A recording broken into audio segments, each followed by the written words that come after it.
Opak. Siyempre, papatunayan ko sa inyo maganda talaga tong Bremod Shampoo and Conditioner na buy one take one.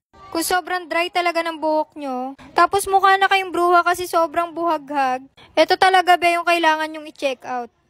Kasi itong Bremod Shampoo and Conditioner, ito talaga yung nakapagpaalis ng dry hair ko. Nung hindi pa ako nagamit nito, mukha talaga akong bruha.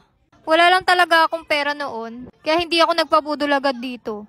Kaya buti na lang bumili yung kapatid ko, pero nung naubos, ako na yung bumili.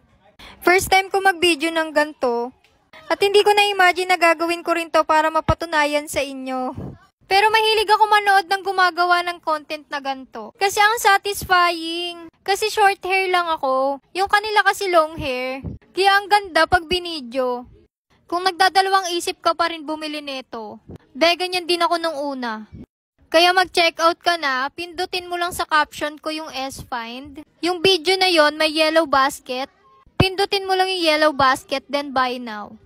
Promise, hindi ka dito magsisisi. Itataya ko yung pera ng kapatid ko. Cherries. Bye! Thank you!